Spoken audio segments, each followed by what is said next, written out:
Sempre dando um tapa no penteado.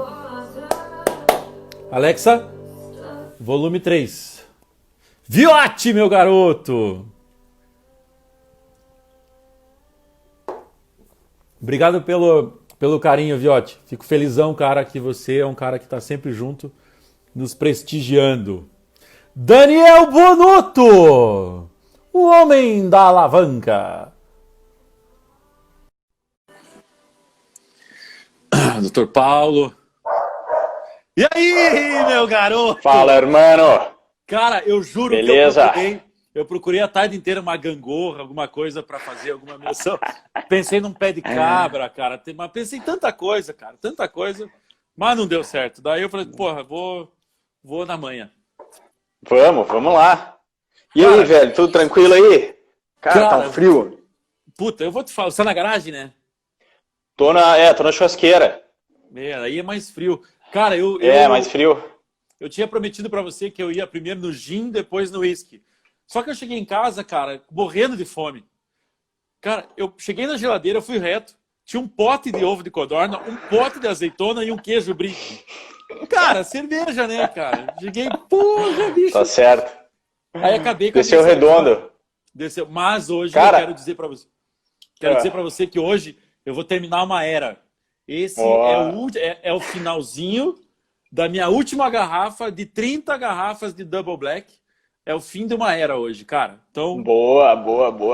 Hoje eu vou terminar com você, cara. Não, e eu ia fazer também um gin tônica lá, mas, porra, foi meio corrido aqui com os moleques, então eu vou direto no cowboyzinho. Cowboyzinho, entendeu? Esse Jack, cara. Vou começar direto aqui, que é pra azeitar junto. A língua. E... Eu sempre falo assim, tô com a boca meio seca, tem que tomar alguma coisa aqui pra ver se dá uma alavancada na parada. Ó, eu vou terminar aqui. Saúde. Cara, antes de mais nada, bicho, antes que eu beba, porque depois dizem que eu... Ainda tem um golinho pra... Vai dar 2 lives, sempre dá 2 lives, né? Tem mais um golinho. Antes que eu beba, cara, te amo, bicho. Obrigado, cara. Obrigado. Tamo junto, velho. Tamo junto. Você é foda, cara. Você é foda. Ó, a Letícia falou ali, ó, que ela já fez o merchan. A gente tava juntos na palestra do PET. Teve uma atividade super legal hoje à tarde aí com a Priscila, o pessoal do PET. Eu vi essa e ela fez mesmo propaganda, né? Eu até falei pro pessoal, falei, não, vamos lá, tragam seus drinks e vamos junto, né? Não, porque... a nossa ideia hoje era beber, porque hoje o negócio é viajado, né? É verdade. E aí, como é que tá sendo essa quarentena pernomútil?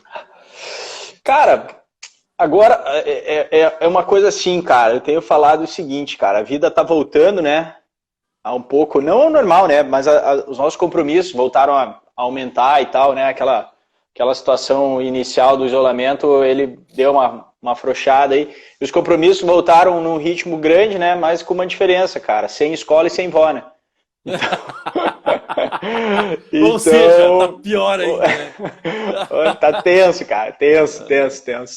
Cara, mas faz parte, né, cara? Vamos em frente aí, vamos. Sem voz, sensacional.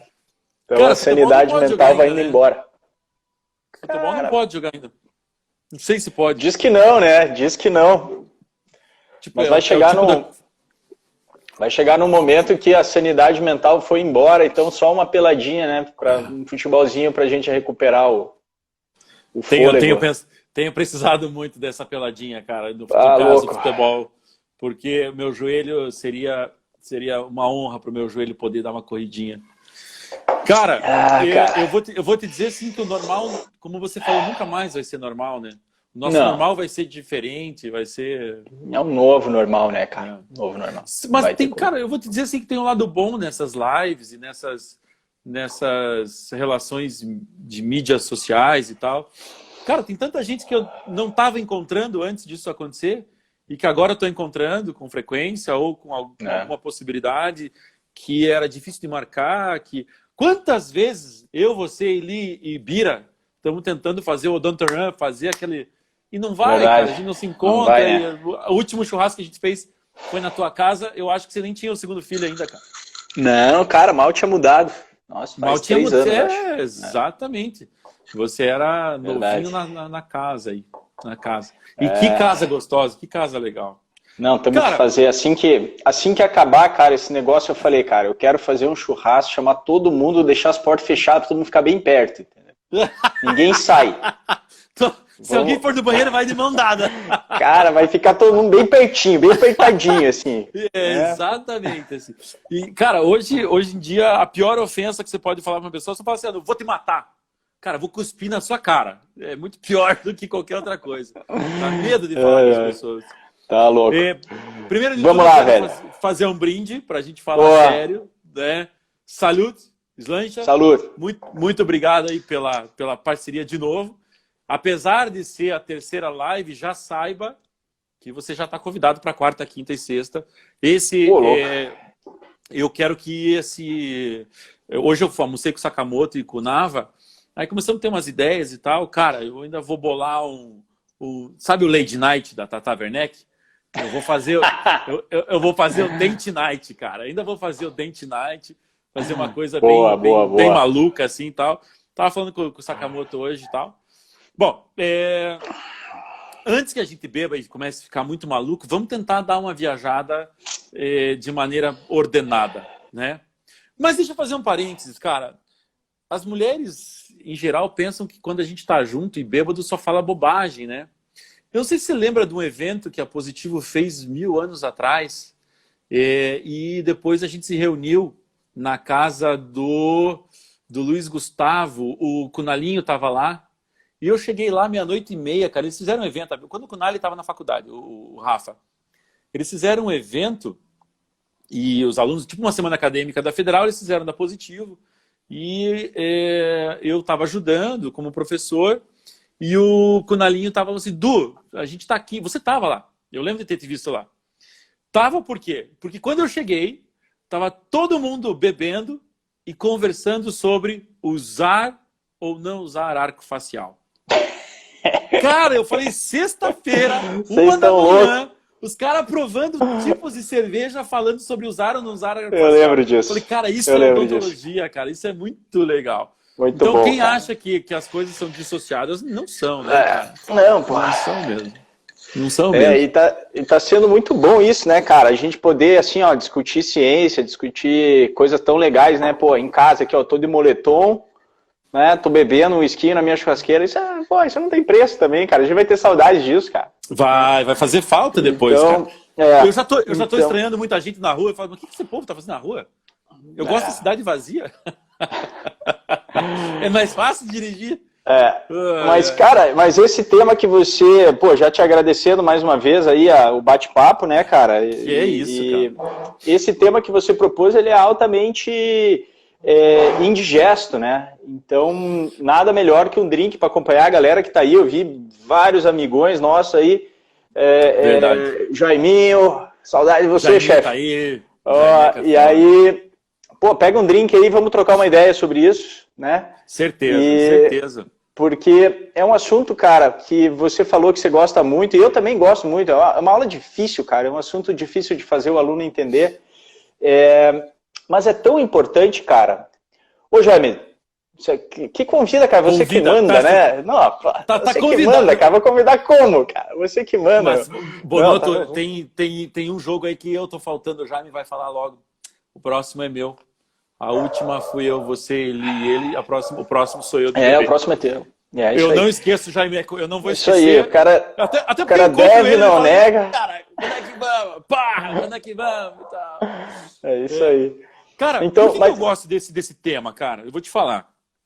Quando eu, em 2013, você saiu da Positivo e eu tive a missão honrosa de assumir a oclusão e DTM junto com a professora Juliana Feltrin, com o Rafa e com a Carol Schroeder. Eu gosto de sobrenome legal, Schroeder. Timaço. Porra, foi sensacional. A Ju ficou com a DTM, eu fiquei com a oclusão e tal. E, cara, você foi, como sempre, um cara que não mede esforços para estender a mão e falou assim, Du, eu te dou todas as aulas. E não só me deu as aulas, como falou assim, cara, essa você tem que falar isso, essa. Então, porra, eternamente grato. Bom, dentro desse contexto, chegou um momento, cara, e agora eu preciso confessar em rede nacional, em rede internacional, na WWF, né? Chegou um momento que eu já tinha dado todas as aulas, eu falei, caralho, fudeu, o que eu vou falar pra galera? Eu não tenho mais o que falar, tipo, cadê o Bonotto? Mãe, me ajuda! E aí, cara, eu fui falar assim, quer saber? Eu vou ver no Walkinson aquela merda que eu nunca entendi direito e vou estudar essa porra aqui. E é o capítulo de determinantes da morfologia oclusal. Cara, eu acho que dei 2 aulas de determinantes verticais, determinantes horizontais, e fazem todo o sentido para aquelas restaurações que as pessoas olham e falam, nossa, como ele é lindo. Cara, tem uma projeção de uma cúspide que vai para isso em função de um sistema maior. Enfim, dentro desse conceito, eu falei, cara, que aula legal de dar. Foda-se se ninguém entendeu, eu tô curtindo. E aí eu fui fazer especialização de DTM com você e com a Pri. E você falou numa aula sobre as alavancas. Cara, na hora veio determinantes da morfologia oclusal para mim, porque é aquela aula indigesta, mas que só um biruta pode gostar e só um biruta ainda maior pode dar com maestria. Foi muito legal aquela tua aula e eu falei assim, cara, as pessoas precisam ter essa visão. As pessoas precisam ver que um contato ele é uma resposta de uma ação muscular e ele vai dar um efeito frente a essa resposta. E como que essa mecânica funciona? Eu preciso de um cara que saiba explicar isso. Ninguém melhor que Daniel Bonotto. Então por isso, cara, velho, que é isso. estamos aqui tomando a nossa dose para falar disso. É isso aí. Cara, é um assunto, né, difícil, mas ele é importantíssimo, né? Porque ele permite que a gente compreenda alguns dogmas, né, algumas regras, algumas leis da oclusão que a gente acaba repetindo no dia a dia aquilo, né, quase que no automático, né, sem refletir muito o porquê, né, então por que a guia pelo canino, né, por que a guia anterior, né, por que o contato mais leve no fechamento no dente anterior, então aquelas regras básicas da oclusão mutuamente protegida e tal, elas têm um porquê, né? E às vezes a gente não compreendeu, a gente memorizou, a gente aprendeu até a executar bem, né? A gente aprendeu a fazer o ajuste, aonde pôr a broquinha, a ponta diamantada para refinar o contato, como desenhar a guia, mas a gente não entendeu o porquê daquilo. E é nesse assunto, né, quando a gente vai discutir alavancas do sistema mastigatório, que a gente compreende um pouco o porquê das coisas, né? O porquê evitar uma interferência, né? Então, eu gosto bastante do assunto, é difícil. Cara, não sei se é o vento que está tentando derrubar minha parede ou se tem algum dos piá tentando invadir aqui. Mas se invadir, traz, o problema é o vento. Tamo junto.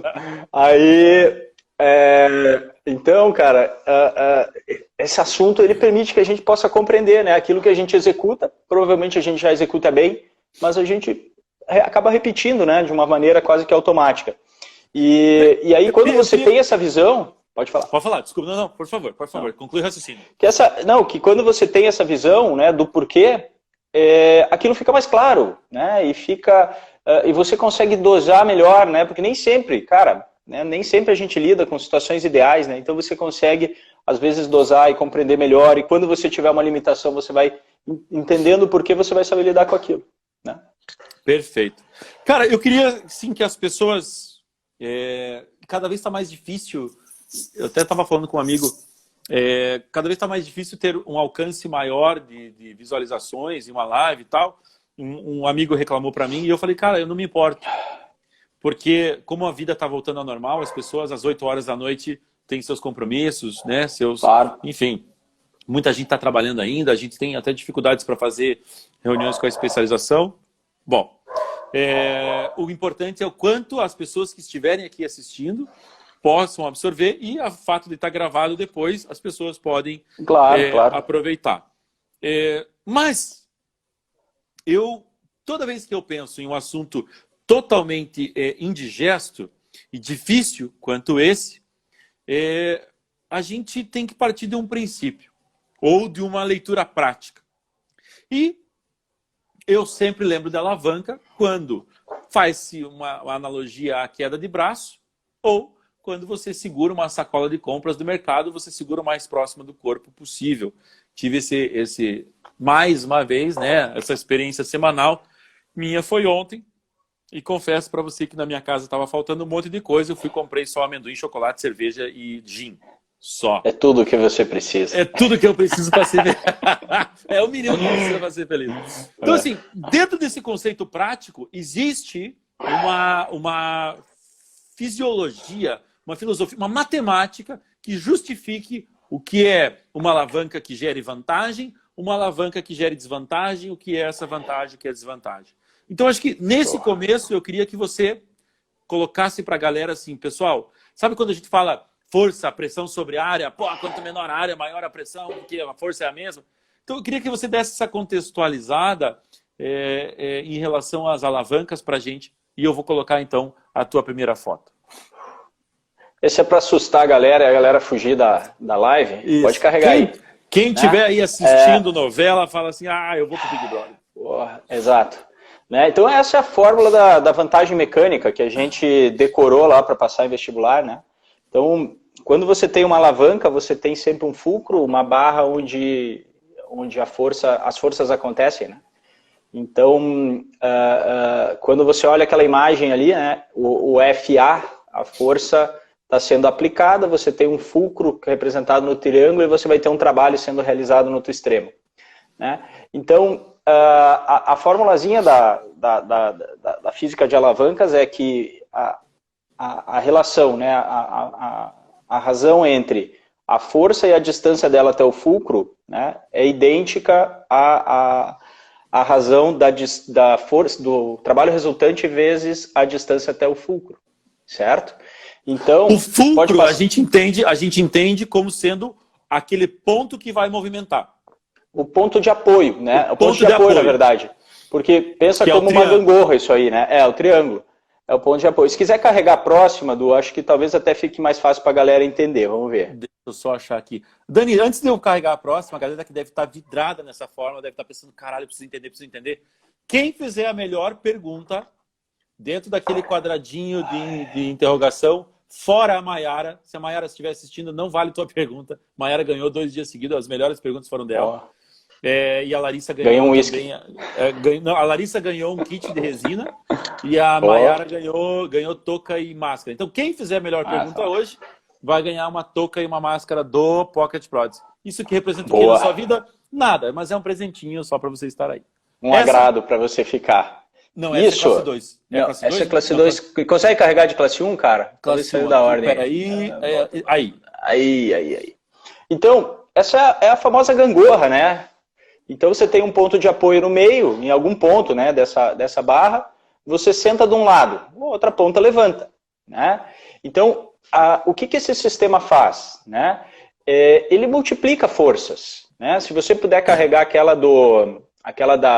aquele exemplo da pedra. Do pedreiro, Isso, acho que o pessoal vai enxergar bem, né? Então ali, você tem uma barra, né? Um galho de árvore, é a barra dessa alavanca, né? Ele apoia na pedra, uma pedra pequena, para mover a pedra grande.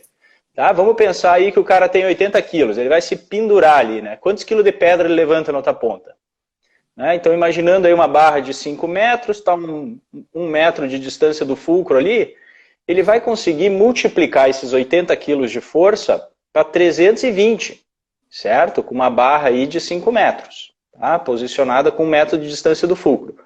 Ou seja, o que a gente tem que entender? Que uma alavanca chamada interfixa, né, ou de classe 1, ela multiplica a força de uma maneira brutal. Né? Então, tinha até aquela frase do Arquimedes, né? Dê-me um ponto de apoio e levantaria o mundo.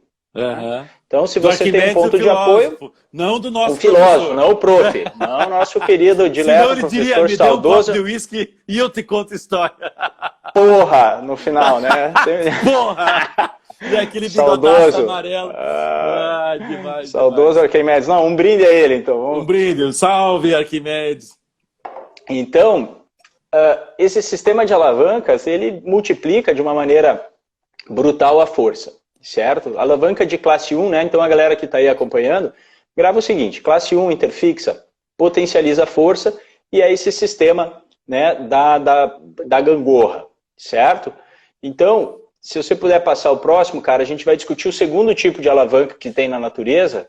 Esse é o mais básico. Esse é o mais Esse é o basicão. Esse é aquele que você está brincando com o teu irmão quando você é novinho na gangorra. Ela está equidistante, então ela tende a gerar a mesma força aplicada aqui em relação ao resultante dela. Se você quer sacanear teu irmão, você é mais pesado, você sai da alavanca, ele voa. Essa é o que a gente vive, né? É isso aí, né? Na gangorra de verdade, como o fulcro está no meio, né?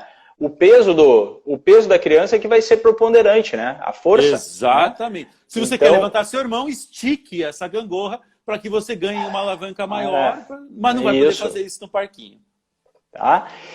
O segundo tipo de alavanca que tem na natureza, o fulcro não está no meio da barra, o fulcro está deslocado para uma das extremidades, né? E a gente vai aplicar a potência na outra extremidade.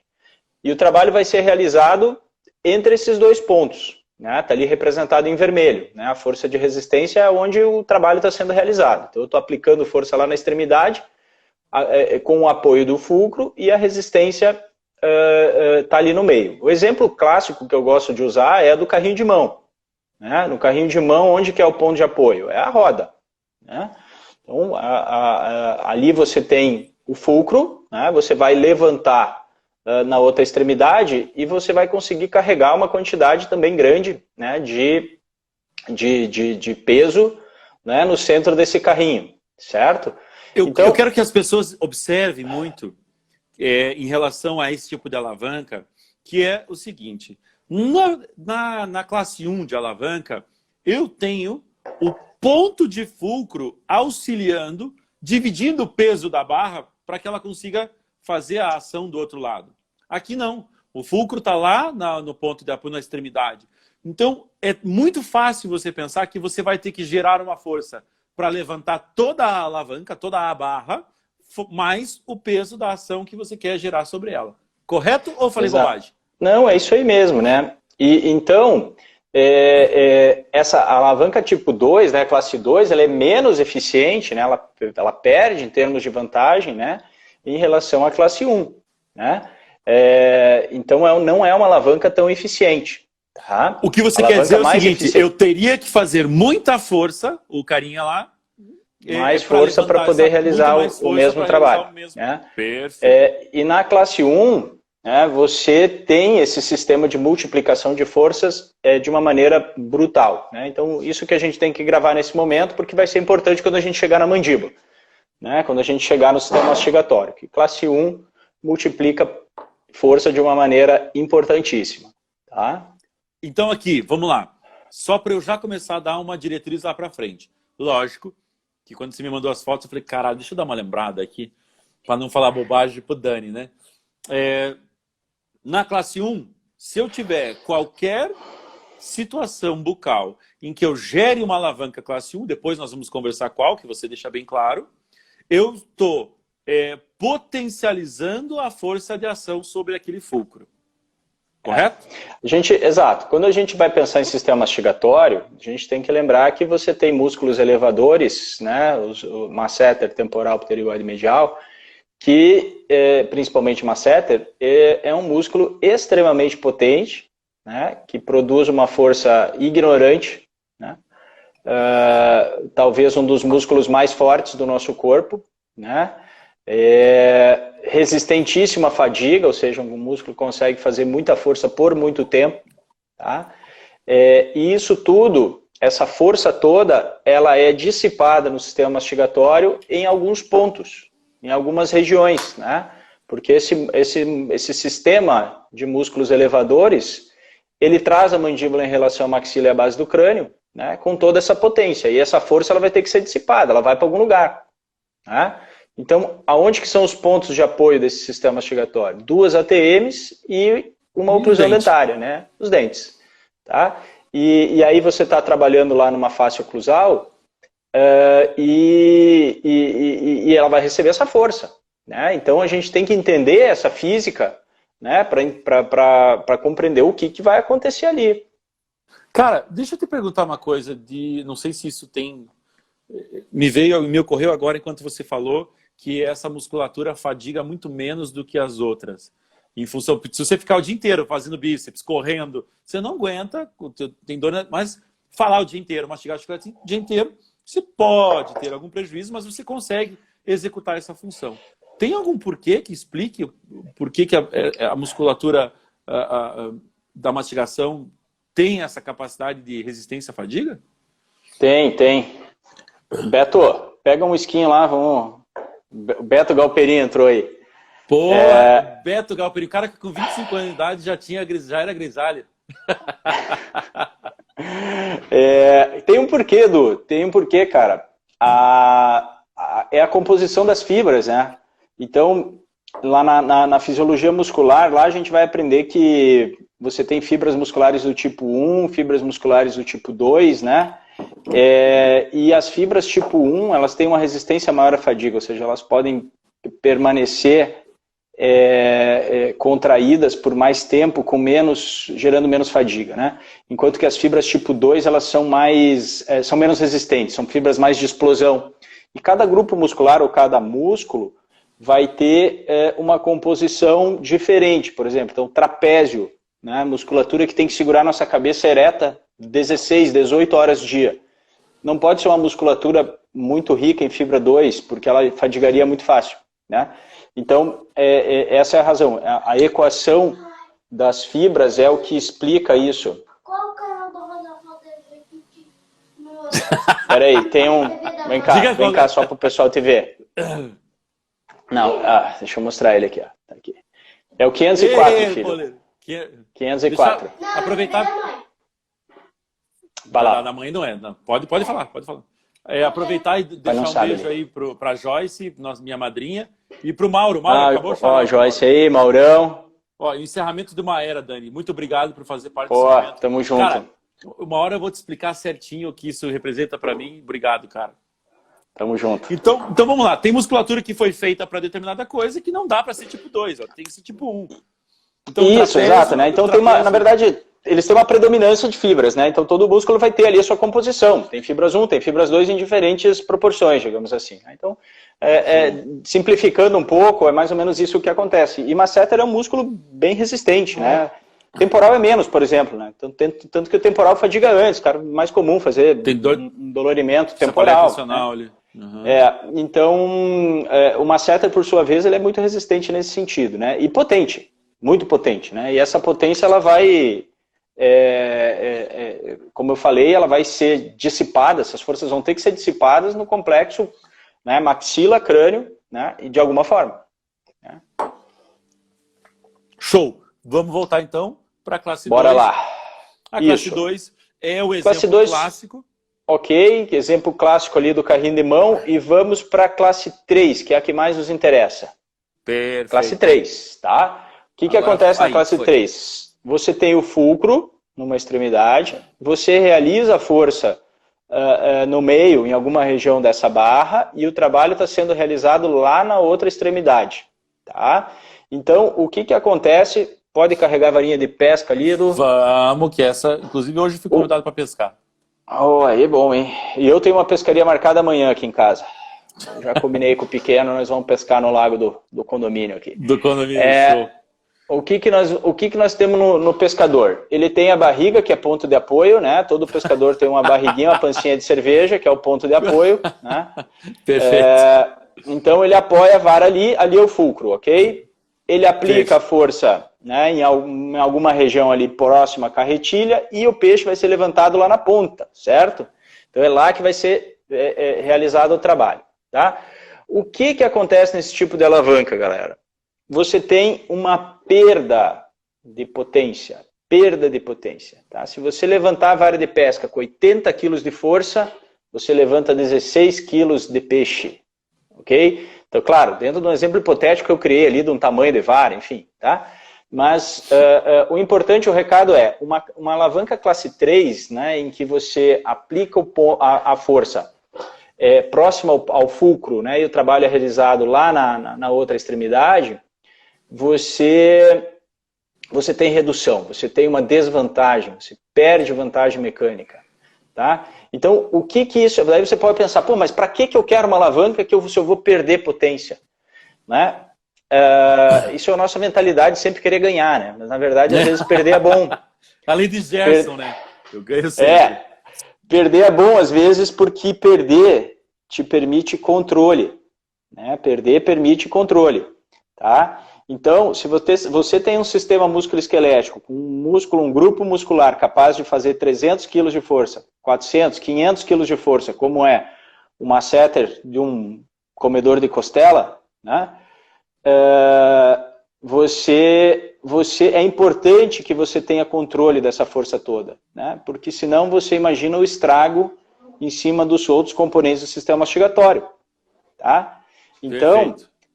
ó, a chefe aplaudiu ali, a Priscila. Se a chefe Pri, falou, Natan, nós estamos bem, minha orientadora. Aí vamos brindar também, Priscila. Já. Um brinde ao Natan e um brinde à Priscila. São dois, hein? Peraí. É isso aí. O pessoal que a gente sabe que vai acompanhar a gente tomando um drink aí, né?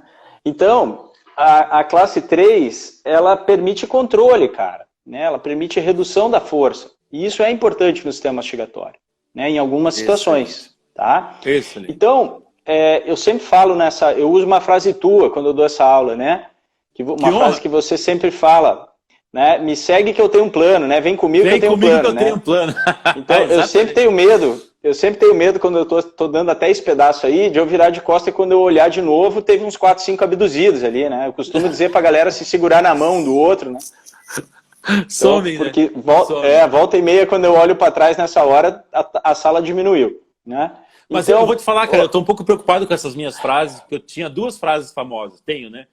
Vem comigo que eu tenho um plano, que até foi na formatura, lembra que as meninas falaram? E a prótese é linda. Cara, outras instituições se apropriaram dessas frases. Eu tenho que começar a criar novos slogans, cara, novas tiradas. Que sacanagem. Eu acho que eu vou tirar alguma coisa do tipo assim, não me olha torto que eu vou te arrebentar, vou cuspir na sua cara. Te passa Covid, filha da puta e tal. Tem que dar um jeito, né, cara? É isso aí. Então, vamos lá. cara, você terminou as alavancas e você tem... Vamos trazer isso pra boca, né, cara? Bora. Vamos trazer isso pra boca agora, né? Deixa eu ver. Boa, essa aí mesmo. Então, gente, quando você para pensar aí no sistema mastigatório, você vai notar o seguinte. Quem que aplica força? Tá? Músculos elevadores, ok? Músculos elevadores aplicam força. Aonde eles estão? Todos eles estão inseridos mais ou menos, né, nessa região aqui, ó. Tá? Você tem processo coronoide temporal, você tem ângulo masseter e por medial também na região de ângulo pterygoide medial. Todos eles estão nessa linha, certo? Então, o ponto de sustentação ali, o ponto de aplicação de força, ele está naquela faixa ali que você está vendo da mandíbula. Tá? Quando você decompõe essa mandíbula numa barra, aonde está o fulcro? Está nas ATMs. Tá? Perfeito. A força está sendo realizada ali pelo masseter, representado no esquema, né? Mas a gente pensa em todos os elevadores, só simplificamos ali. E o trabalho vai ser realizado aonde? Na boca. Né? Vai ser realizado na oclusão, enfim, no contato dentário, onde dissipa a força. É uma vara de pescar. Exato, é uma vara de pescar. Aí que tá, é uma vara de pescar. Por que isso? Para controle, né? Para melhorar o controle dessa força toda. Né? Você tem muita potência, né? Você tem que controlar, tá? Para evitar dano. Né? E aí, ó, primeiro conceito, né? Vamos viajar um pouquinho na imagem aí. Bora! Pensa o seguinte, não parece lógico que quanto mais perto, tá? Pensando na fórmula lá, né? Força vezes distância. Vocês concordam que quanto mais perto do masseter, maior vai ser a resultante? Quanto mais longa for essa barra, né? Você tem uma vara de pesca bem curtinha, você consegue levantar mais peixe. Você tem uma vara de pesca muito comprida, ela enverga, você vai quebrar, né? Não consegue levantar o peixe pesado, tá? Então, o que acontece, galera? É a mesma analogia de você fazer uma queda de braço com o braço fechado e com o braço aberto. Você tem que gerar muito mais força. Muito mais força. Com que esse braço... Exato.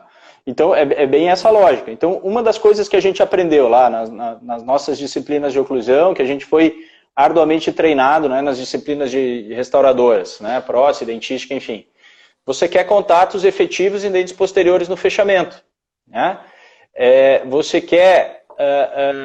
quer guias de desoclusão lateral, né, pelos dentes anteriores, guias excursivas por dentes anteriores, seja para lateral, daí você pensa em canino, seja para anterior, você pensa em guia anterior pelos incisivos. Por que isso? Né? A gente sabe que as forças laterais elas não costumam ser bem toleradas, né? E quanto mais longe, né? Aí estou falando bem tolerada pelo órgão dentário, né? Principalmente tecido periodontal. Quando mais longe desse masseter, menor a resultante. Maior a vara, menor a resultante. Tá? Menor a força, certo? Então o controle é melhor, né? Então, outra situação do dia a dia, você não vai morder uma castanha aqui, né? Você vai quebrar uma coisa dura, você vai colocar lá no último molar, porque é lá onde você exerce maior potência, né? Então, esse panorama inicial, né, da alavanca no sistema mastigatório numa vista lateral, né, numa vista sagital, ela permite esse tipo de reflexão, né? Você sabe que... Perdão, cara, desculpa. Não. Eu tô tão no meu uísque viajando com essa história que às vezes eu não percebo que você não terminou. Você me perdoe. Desculpa, conclui o raciocínio, cara. Tamo junto. Não, tá falado, era isso. Porque quando eu tô falando quando alguém me pergunta em relação a prótese de protocolo e fala assim, porra, mas eu não tenho raiz dentária, por que eu vou pôr essa guia no canino? Cara, porque você está reduzindo força. Exato. Dani, eu não lembro se são 13 vezes menor a força na anterior do que na posterior. Tem algum número parecido? Cara, não me recordo, agora me pegou também, cara. Mas é uma diferença bem importante. Isso,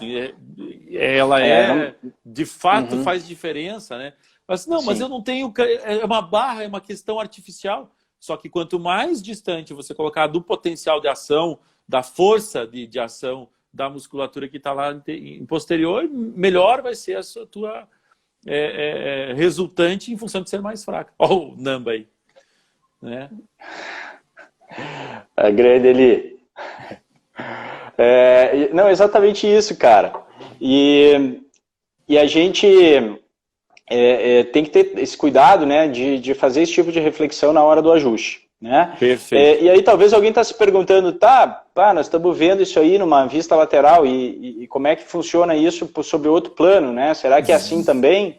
Vejamos. Daí se você puder carregar, eu não sei se é a próxima. Isso. Perceba que numa vista anterior é exatamente o que acontece. Tá? O mesmo que a gente via numa vista lateral é o que está acontecendo também numa vista frontal. Tá? Você tem o ponto de fulcro, que é a articulação, você tem a musculatura e você tem o trabalho sendo realizado. Tá? Então, independentemente do prisma, você percebe que quando você decompõe as forças é esse tipo de sistema de dissipação que acontece. Né? Então, numa situação de normalidade,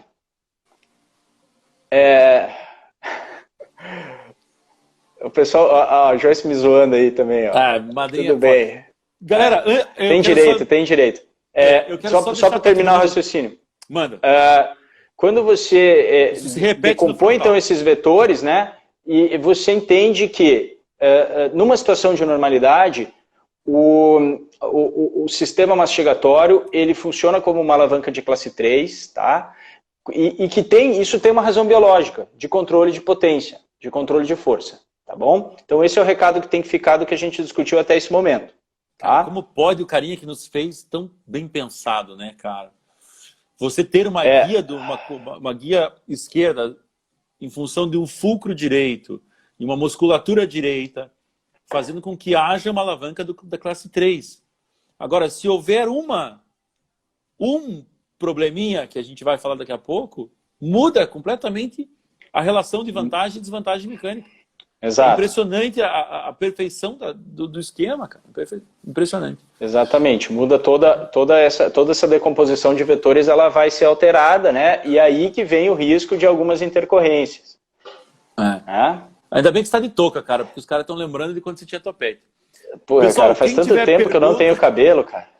Quem tiver pergunta, escreve ali no quadradinho com a interrogação, tá?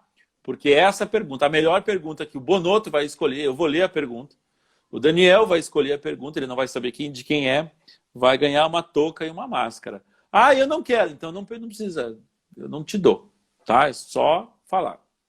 Dani, tenho tudo isso pensado em relação funcional, na coisa de acordo, mas eu posso ter uma coisa paralela à função. Eu posso ter uma parafunção em função de alguma coisa qualquer.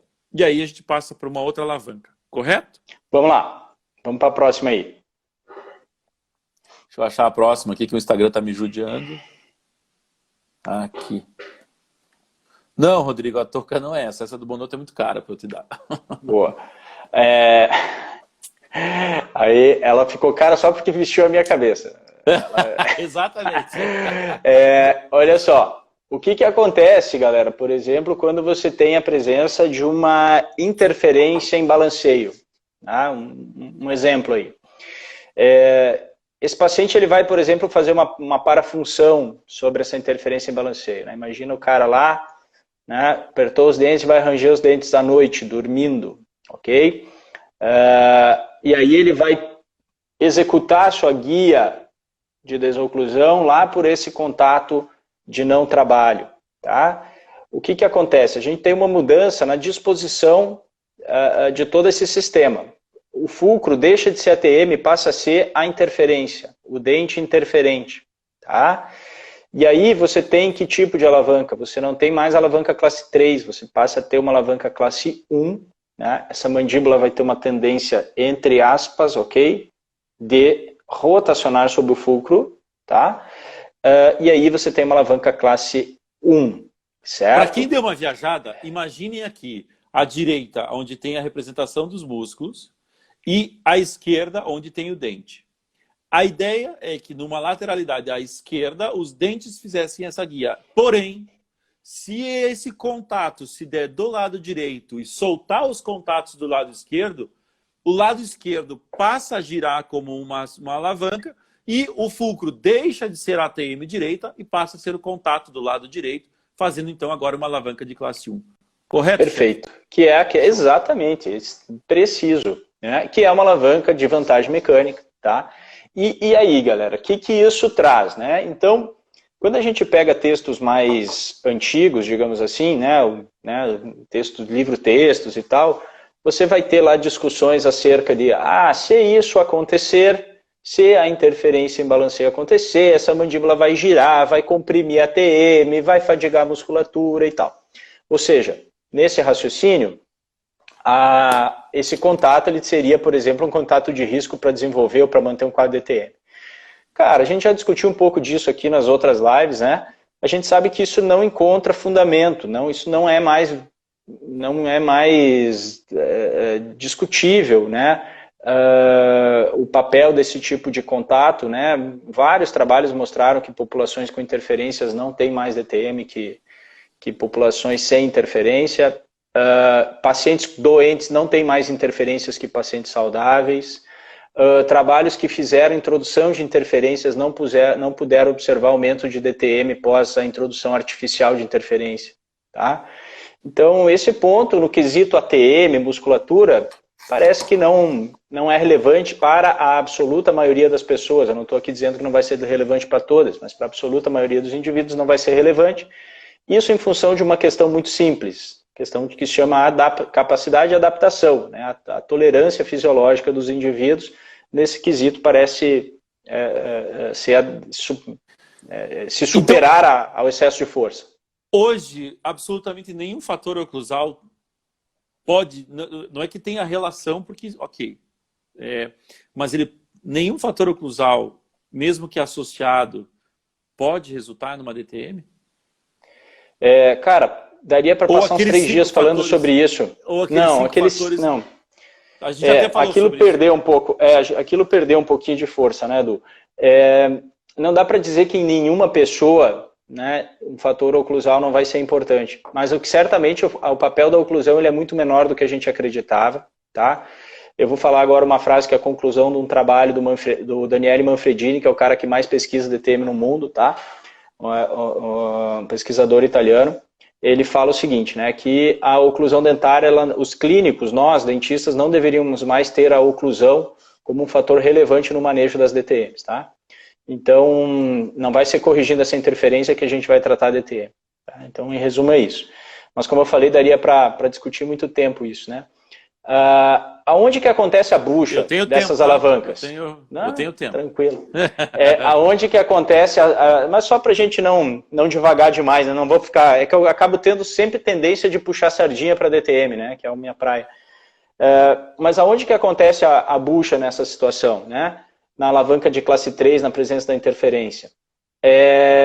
A bucha acontece muitas vezes em nível dentário, a sobrecarga acontece no fulcro, certo? E é ali que muitas vezes a gente vai ter a manifestação dos problemas, tá? Então essa sobrecarga, ela deveria nos trazer preocupação em termos de patologias oclusais, né? A gente sabe que esses contatos interferentes, eles vão ser deletérios para polpa e periodonto, tá? Polpa e periodonto. Fratura, trinca de material restaurador. Então esse tipo de situação, obrigado. Tem uma hidratação aqui, ó. Eu não... Beijo, obrigado. Dani. Chefe é chefe, né? Ela fugiu porque ela já tá de pijama. Mas não conta pro resto da galera. Senão você já ia virar. Vou apanhar hoje. Depois ela vai ver o IG e vai bater em mim. Não, mas a hidratação deixa para depois da live. Agora, então... Um brinde a Dani. Um brinde a Dani. Saúde. A chefe. Então, o que eu estava falando? Então, a preocupação é em nível dentário, cara, né? Então, ali que a gente vai ter essa sobrecarga, quando o fulcro transfere, né? Você tem a interferência. E a transferência do fulcro para o dente interferente é o momento que a gente vai ter que se preocupar com o dente, né? Ou com o elemento protético, enfim, tá? Então, a grande preocupação nessas situações é essa, né? E não tanto a questão oclusal, muscular, porque parece que a maioria dos indivíduos vai se adaptar bem a isso. Esse é o estado da arte hoje. Em casos que eu tenho pacientes, tipo, se eu não me engano, é síndrome da combinação. Aquele paciente que tem classe 1 de Kennedy inferior e desdentado superior. Classe 1 de Kennedy, então, ausência posterior bilateral e uma prótese total e dêntulo total superior.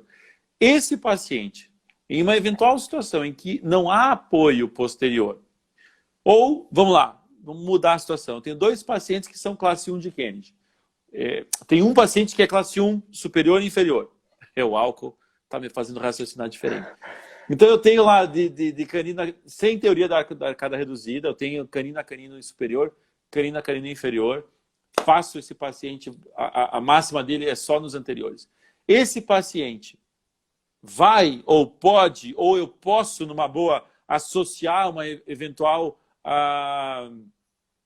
aumento da pressão intraarticular e ele desenvolver dor, ou não, dente anterior sustenta DVO e realmente ele consegue ter uma adaptabilidade, uma adaptação.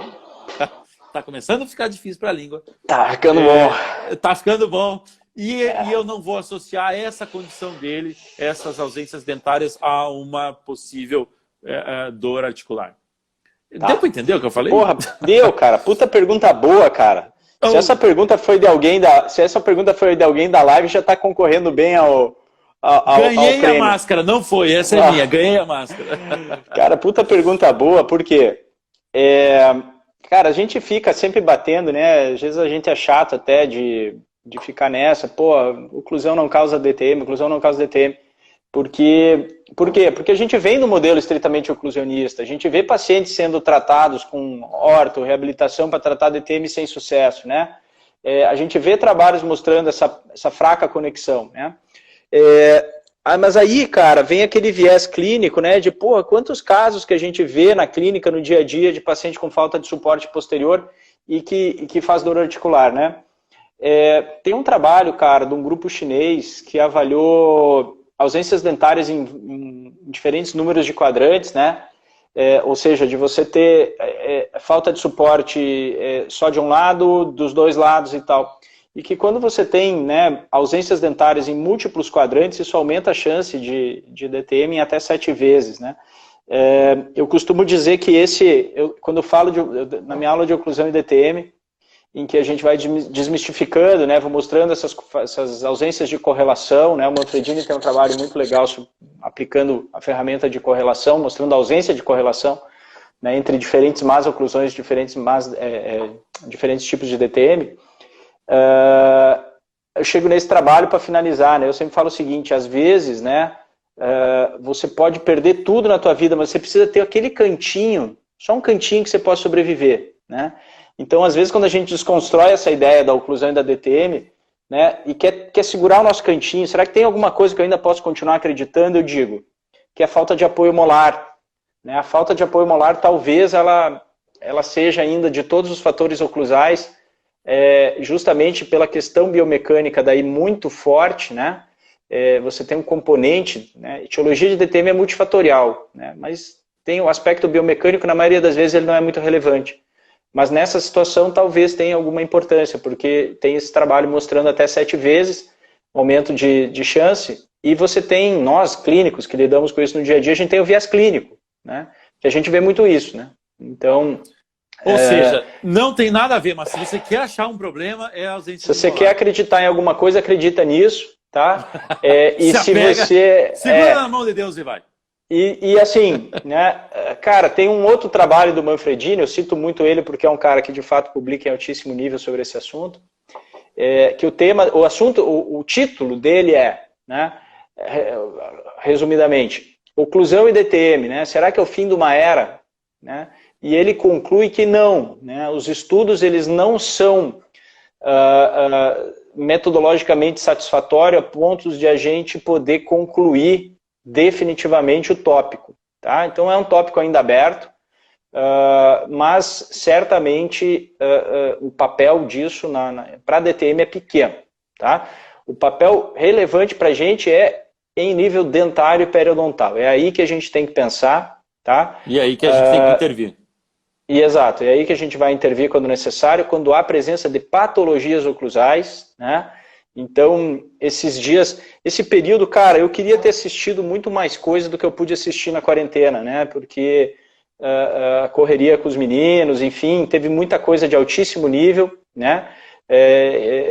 Que a gente pôde acompanhar um pouquinho e tal. E a gente viu coisas muito legais, vi muitos absurdos também, né? Vi muita gente boa falando coisa boa. Vi muita informação de qualidade e vi algumas informações preocupantes, eu diria, né? Preocupantes no sentido de... Né? Boa. Preocupantes no sentido de trazer um apelo, né? Trazendo para a nossa área, aqui a gente está discutindo oclusão em reabilitação, prótese, enfim, saúde, de você trazer um apelo comercial para tratamentos oclusais, né, com uma premissa forçada, que não encontra sustentação científica, né? Então, pô, a desoclusão tem que ser pelo canino, tem que ser pelo canino, tem que ser pelo canino, por causa das alavancas, por causa disso, por causa daquilo, né? Então, se aparece o paciente sem guia pelo canino, você tem que devolver a qualquer preço, né? A questão é, cara, esse é paciente doente de quê? Né? Existe CID para ausência de guia canina? Exatamente. Né? Então, existe patologia oclusal associada, existe queixa, você nota nos dentes vizinhos algum tipo de patologia oclusal? Tá? Eu acho que é isso que a gente tem que se perguntar, né? A gente tem que se perguntar isso, né? Porque a gente está, às vezes, sobretratando esse paciente, está vendendo para ele um tratamento que ele não precisa, né, cara? Então, tem que ter um pouquinho de bom senso nisso aí. Sensacional. Dani, tem 2 perguntas aqui, cara. E eu vou fazer para você, você vai escolher qual é melhor e a melhor você vai responder. E a melhor vai ganhar uma touca e uma máscara, tá? Pergunta número 1. Por que tantos profissionais associam com frequência a DTM com oclusão se a interferência é pequena? Pergunta número 2. Seria o teste de carregamento uma maneira fácil de avaliar o problema condilar e DTM? Pede para a pessoa, vou pedir para a pessoa que mandou essa do carregamento, me explica melhor esse teste do carregamento, o que você está querendo dizer, enquanto eu respondo a primeira pergunta, tá bom? Tá, mas por mais que essa pessoa, que eu já vou dizer quem é, senão você pode ficar com viés de conhecimento daí Não, por causa do sorteio, não precisa dizer, só me explica melhor, porque eu não sei exatamente o que ela se refere, o teste de carregamento, eu não sei se é uma... Morder espátula lá?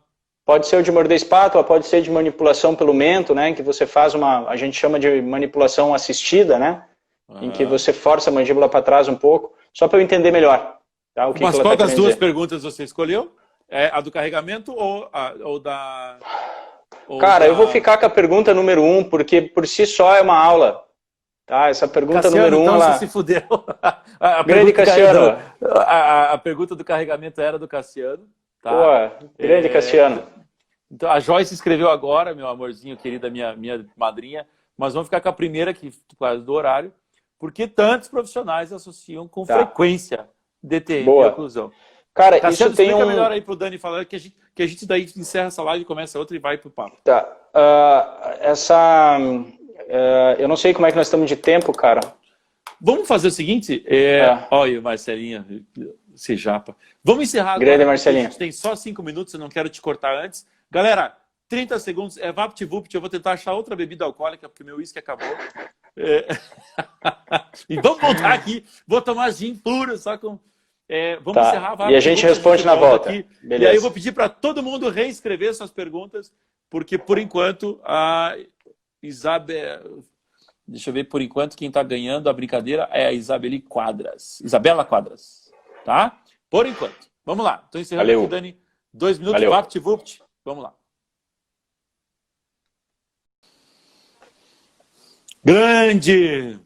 É isso aí. Querido, vamos Estamos de volta. Já. Nosso Não, de boa. De boa. Vamos esperar a galera entrar na sala aí, daí a gente responde. Hoje eu vou ter que dar uma força lá. Tá nascendo dentro, o Piá tá bem louco. Pedrão, né? Cara, eu não tinha... Trouxe um vinho do Porto, que só pra dar um digestivo aí, pra dar aquela dormidinha relax. Boa, eu tô no chazinho já aqui, mas é só um gole pra disfarçar e fazer propaganda da SBDOF. Boa, aí sim. E aí vamos voltar pro uísque.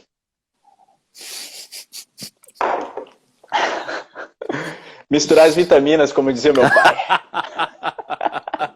Sensacional. Depois é um chá de boldo e um uísque. O chá de boldo e... É isso aí, é isso aí, é isso aí. Muito bom.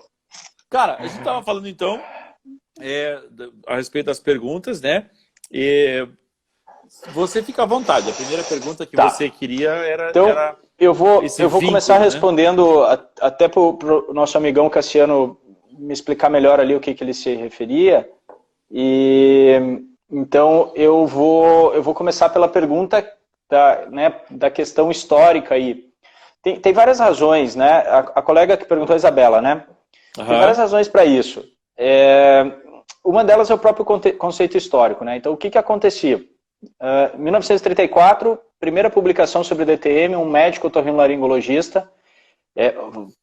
Ô Marcelo, você tá falando que eu ou o Cassiano não vai conseguir? O Cassiano não vai conseguir explicar.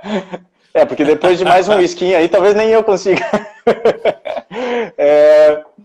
Mas assim... Daqui a pouco eu começo a perguntar para você como é que tá a zircônia, achando que estou falando com o Milko. Então, desde 1934, Costin publica 11 casos, né, de pacientes com colapsos oclusais que tinham sintomas de ouvido, né? Que eles tratam, ele com um colega dentista, trata a oclusão desses pacientes, 10 melhoram, 10 dos 11 melhoram, tá?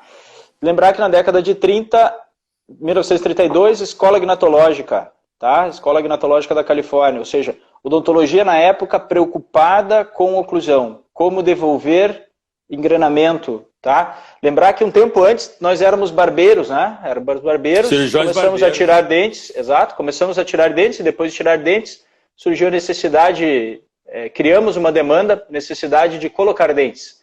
E se vamos colocar dentes, aonde vamos, que tamanho, em que posição e encaixando como. E assim nasce toda a bagunça, certo? Então, 1934, tá? 1932, Escola Gnatológica, odontologia preocupada com o engrenamento oclusal. 2 anos depois, publicação de um médico mostrando que problemas de mordida poderiam trazer sintomas otológicos, tá? O que a odontologia começou a fazer? Vamos uma razão a mais para a gente estudar isso, tá? E começou a tratar os pacientes com DTM com oclusão, com tratamentos oclusais, tá? Acontece que muitos pacientes não melhoravam, tá? Não melhoravam por quê? Porque, como a gente sabe hoje, os fatores são multifatoriais, né? Você tem múltiplas situações envolvidas, questões comportamentais, biopsicossociais. O que o dentista lia disso? Porra, fui eu que errei. Eu não ajustei bem direito a oclusão. Então temos que refinar cada vez mais, né? Então, articulador totalmente ajustável, arco facial cinemático, aquela parafernália toda, tá? 1001 teorias de uma oclusão perfeita, ideal, né? Para tentar achar aquele equilíbrio máximo, impecável, né? A gente chama isso de escola gnatológica. Gnatológica. Tá? Contato trípode, né?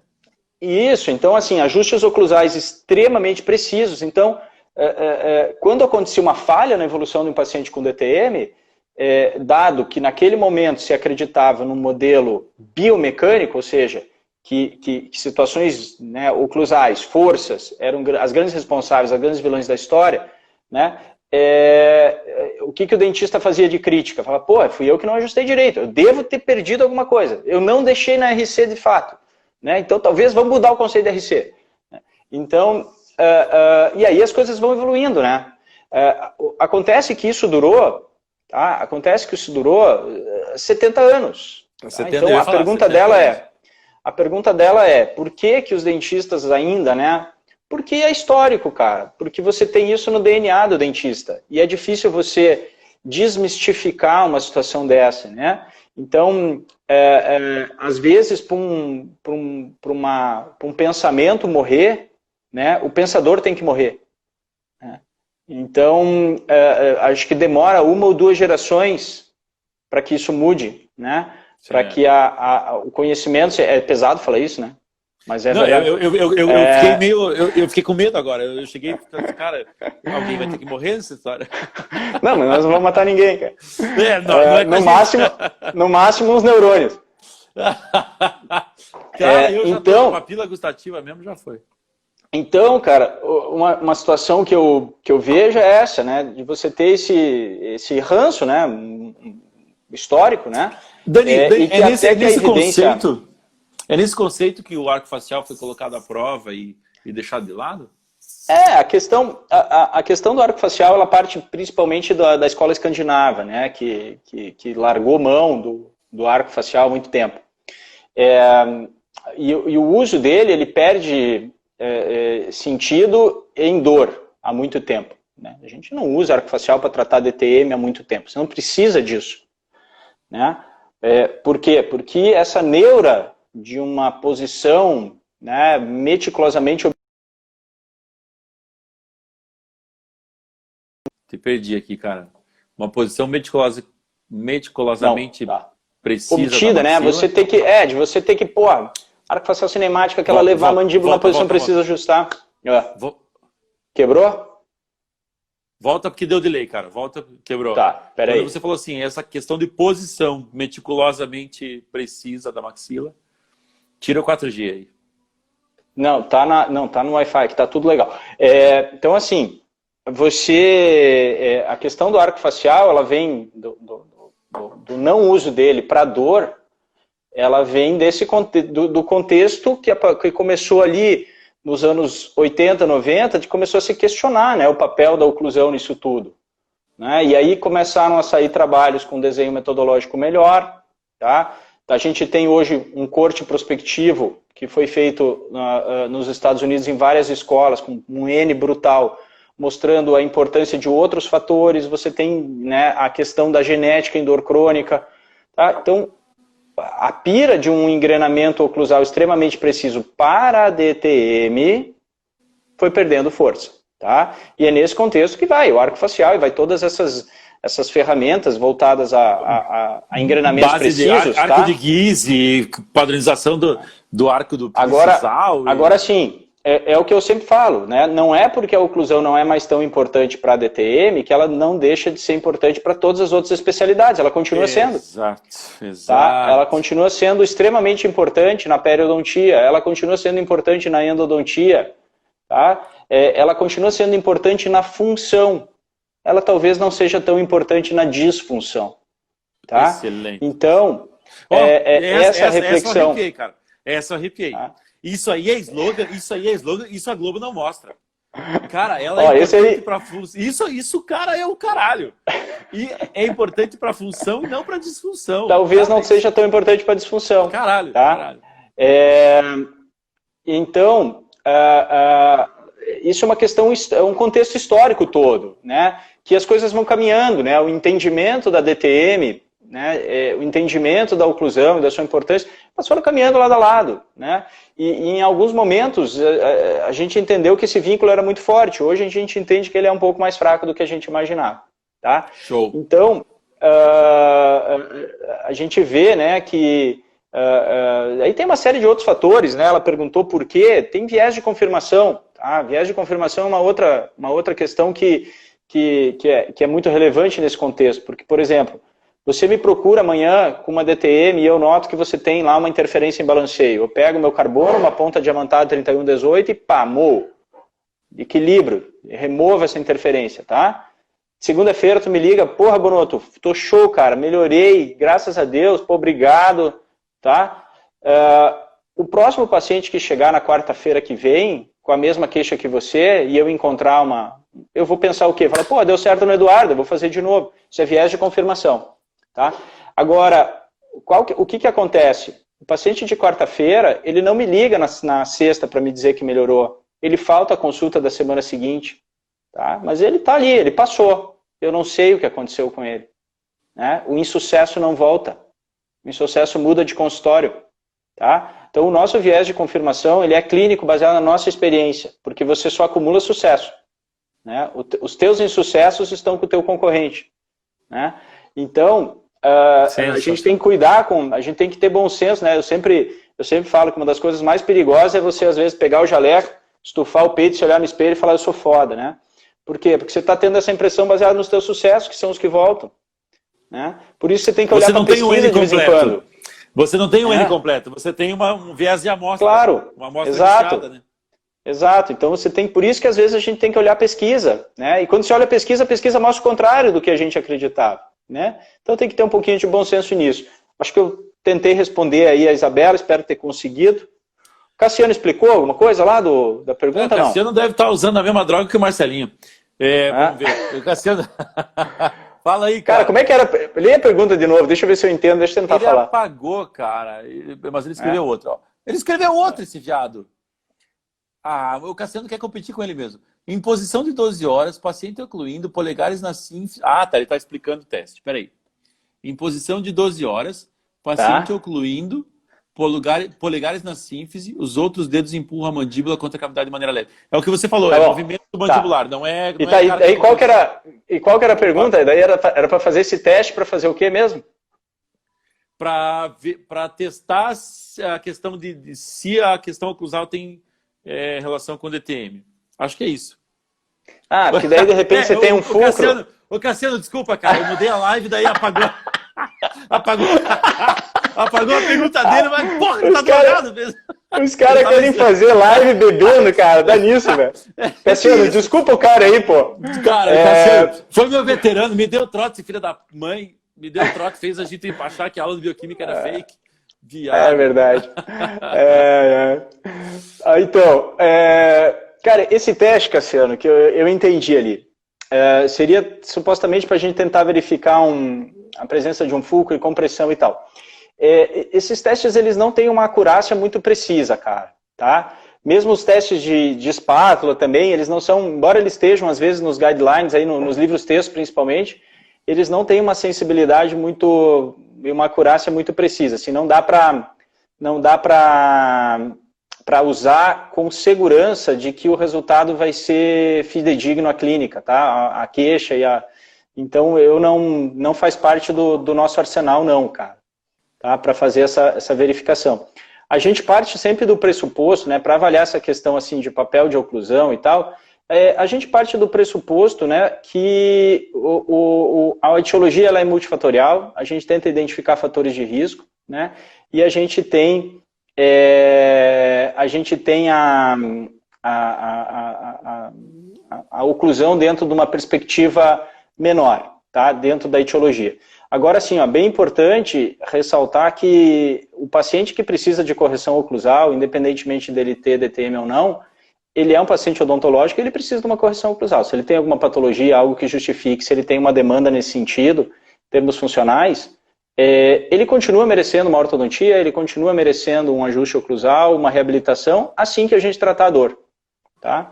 Então, porque é isso que se recomenda, que se trate primeiro a dor, aguarda a dor e depois se estabiliza. E aí estabiliza, né? E isso é uma coisa que eu acho que complementa toda a tua resposta, é que quando chega pra gente, o reabilitador, um paciente que se tratou de DTM, olha, você está tratado de DTM, agora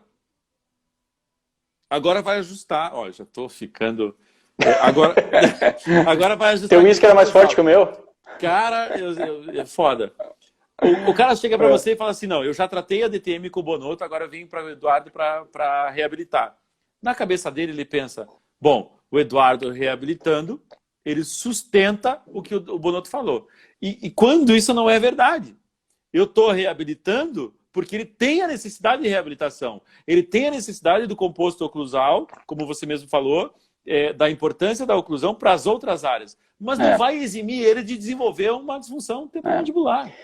Cara, e isso que você falou é mais relevante ainda na orto, cara. Ó, a Lari, minha comadre, tá dando um tchauzinho aí. Lari, acabei de matar o uísque.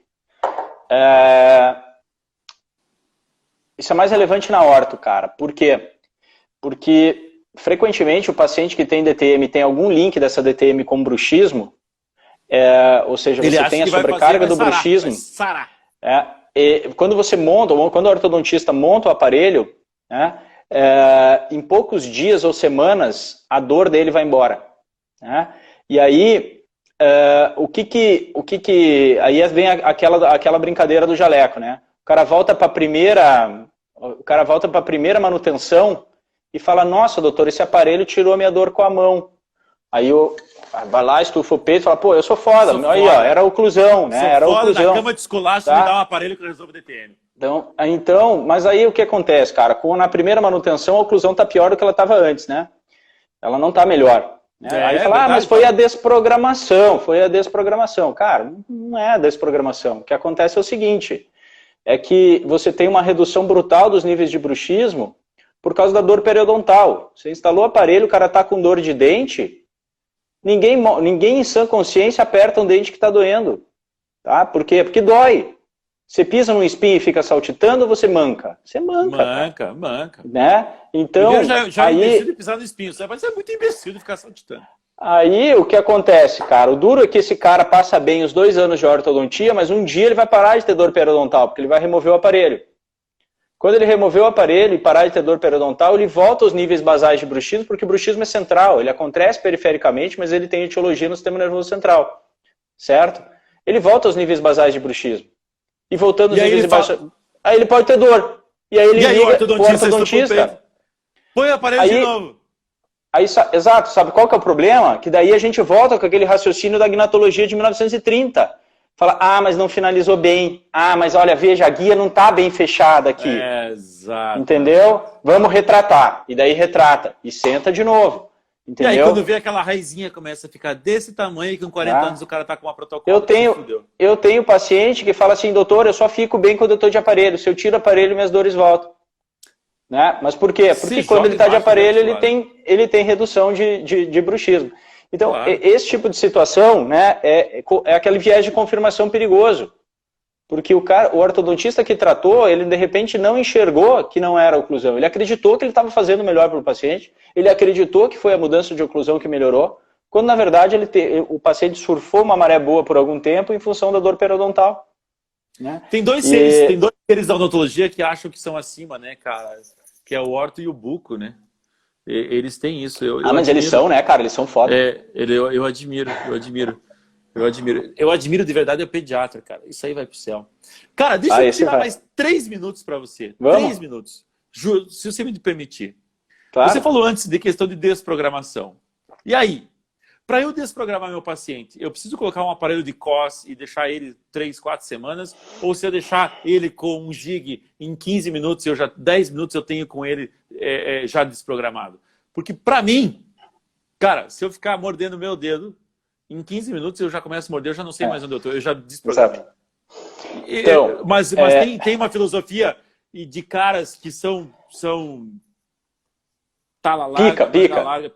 pica da galáxia, da porra, porque o cara chega lá, estufa o peito, abre o reco e fala, eu sou o cara, e tem que usar o COS, e vai estar no livro, e está no livro da arquitetura moderna, do Oscar Niemeyer, da odontologia, e aquela merda tem que estar emplacada. Cara, e aí?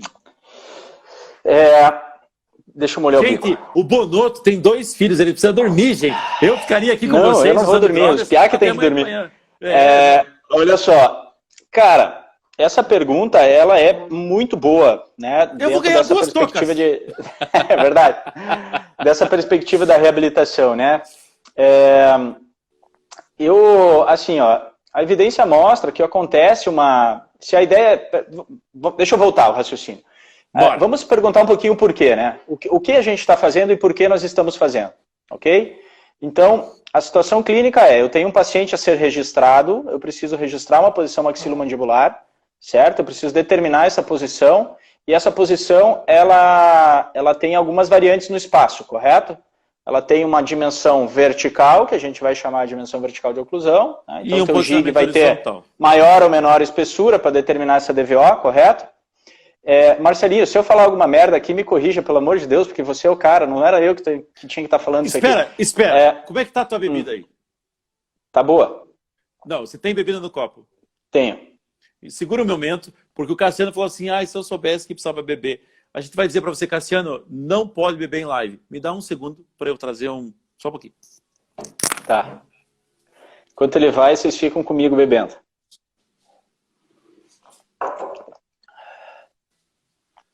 Deixa eu ver se passou a pergunta aqui que eu não vi.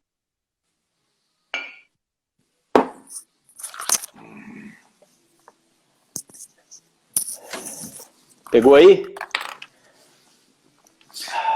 Es un Ramos Pinto. Eu tô falando espanhol, não sei porquê, se é de Portugal. Cara, esse vinho é do caralho. Esse Porto é um Porto Reserva, que eu não sei porquê, de novo, tô falando espanhol, que eu acho bem mais legal de tanto fazer live com o Milko. Cassiano, dá para encher a cara e ser feliz, cara. Vamos lá. Vamos lá. Então vamos repetir. Vamos repetir. Cara. Tá bom. Vamos voltar para o raciocínio. O porquê, né? O que nós estamos fazendo e por que estamos fazendo, correto? Então eu estou tentando determinar uma nova posição maxilomandibular para o meu paciente que precisa de reabilitação. Nisso eu estou pensando em algumas coisas. Eu estou pensando em estética, tá? Tamanho de dente, formato de dente. Vai caber? Estou pensando em questões técnicas do material. Eu tenho espessura de material? Não tenho? Tá? E estou pensando em função, certo? Pensão e saúde desse sistema mastigatório pós-reabilitação. Tá? Então, eu acredito o seguinte, que você me corrija também se eu estiver errado. A questão de espessura de material ela é facilmente determinada e facilmente calculada, certo? Não há grande problema de você determinar essa altura do jig ou da ferramenta de registro em muito tempo ou pouco tempo de uso, né? A altura ali e tal, né? DVO, você tem várias ferramentas para obter. Então, talvez a grande preocupação e talvez a justificativa dessas técnicas mais complexas de desprogramação se referem a levar as ATMs para uma posição ideal. É isso? Tem algumas filosofias que dizem, para você poder fazer uma reabilitação, eu preciso desprogramar esse paciente. Por exemplo, preciso determinar uma nova dimensão vertical de oclusão. E você observou muito bem a relação tanto na relação vertical quanto na relação horizontal. Algumas filosofias dizem, abrir a relação vertical, como você muito bem pontuou, não é difícil eu mensurar, enfim, se for por qualquer método, desde que seja compatível tanto com o material restaurador, quanto com a posição de estética facial, posição funcional, enfim, todas as artimanhas e técnicas para vertical. Mas a relação de posição horizontal, para evitar que esse paciente protrua a mandíbula em determinado momento, no meu ponto de vista, um jig desenhado, o tempo que você leva para determinar a dimensão vertical de oclusão já seria o suficiente para desprogramar essa musculatura e reposicionar aquela mandíbula numa posição ortopédica estável. Perfeito. Ou seja, é simplesmente não deixar o paciente a ficar empurrando para anterior. Eu não quero que ela fique mais posterior e superior na cavidade glenoide. Porém, tem algumas filosofias do Pica, do arquiteto do universo, do grande arquiteto do universo, do Buda, do Alá, do fiado uma égua do caralho a 4, que diz, não, você precisa usar um aparelho, e esse aparelho vai ter um apoio posterior e simplesmente um gig anterior, não toca mais nada, chamado aparelho de COS, K-O-S-S, e você tem que usar esse 30, não lembro quanto tempo aí, qualquer coisa que eu falar é mentira. Tá. Mas qualquer coisa a mais do que 15 minutos para mim já não cabe. E aí que eu queria saber de ti. Cara, ou assim, eu tô muito fora... Não tá, cara. O que acontece? Ó, a Alice tá zoando você aí e eu já tive uma discussão com ela sobre uma conversa Alice, boa com ela sobre isso. Eu não estou engraçado, eu sou retardado. Olha só, eu gosto sempre como eu falei no início da primeira live, a gente sempre tem que se perguntar o porquê, tá? O que você quer, tá? Você quer... por que essa necessidade de ficar 30 dias, 60 dias usando um aparato? Tá? É para obter uma posição mais precisa dessas articulações, dessa mandíbula, você quer levar ela para uma posição mais precisa, tá? Eu te digo, cara, a gente está voltando 50 anos no tempo, né? Quando a gente estava com aquele raciocínio gnatológico que a gente tinha que colocar tudo numa posição ideal. Ideal para quem? Para nós, da academia, que sentamos um belo dia e botamos no papel, num livro, num artigo de opinião, tá? Que os critérios eram aquele, que a posição ideal era aquela, tá? Se você lembrar, cara, RC era mais posterior, depois virou antero superior, né? Depois veio cêntrica longa, né? Por quê? Porque existe adaptação, tá? Então, eu não vejo sentido clínico, tá?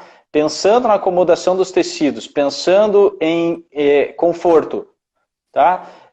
Um gig durante uma consulta, né, num tempo de execução, como você falou, um gig bem confeccionado, que tenha os critérios corretos, né, de dimensão vertical e de posicionamento dos incisivos, que não seja aquela rampa que retrui a mandíbula, né, mas que tenha o formato adequado do gig, como ele tem que ser feito, ele vai induzir a desprogramação, tá, suficiente para que a reabilitação seja montada, o trabalho reabilitador seja montado numa posição confiável e estável por longo prazo.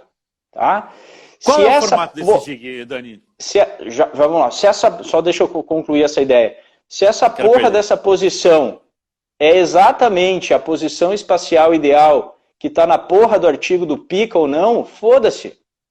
O show da Xuxa acabou. Tá? Entendedores entenderão. Então... por quê? Porque existe adaptação, porque existe tolerância, porque, cara, quem determinou essa posição ideal? Tá? Os trabalhos com ressonância magnética, os trabalhos com imagem de côndilo, tá? Imagem de côndilo, obtidas, que foram levadas a uma posição ideal por experts, não estão na posição que o expert diz que ele estaria. Se eu e você, que somos dois caras que estudamos razoavelmente bem ao longo da vida, que trabalhamos com isso no nosso dia a dia, se a gente for usar exatamente a mesma técnica, fazer o mesmo gig, para levar o côndilo do mesmo paciente na mesma posição, provavelmente não vai ser igual. Porque é isso que os trabalhos mostram, que não existe reprodutibilidade das técnicas de registro para a posição espacial do côndilo. Tá? Ou seja, está todo mundo jogando com uma vantagem nas costas, que é a capacidade de adaptação do indivíduo.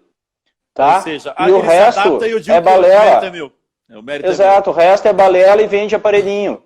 Vende técnica. Eu te pergunto qual é o formato da rampa do gig. É uma pergunta genuína, Dani. Porque eita porra, é o fio aqui. Deu? Deu. Te pergunto porque assim, ó, eu tenho meu modus operandi do gig é deixar o vértice inclinado para palatino e dando um contato no incisivo inferior, enfim. Mas que ele tem uma inclinação para que você consiga desprogramar essa mandíbula. Isso. Mas essa inclinação, ela tem mais ou menos? Não, você deveria se evitar uma inclinação muito acentuada para que você não tenha uma retrusão excessiva da mandíbula, tá? E na medida em que você vai ajustando a DVO, seria interessante que você fizesse um ligeiro platô na região dos incisivos, no toque dos incisivos inferiores, justamente para evitar esse contato excessivamente, uma força excessivamente defletiva.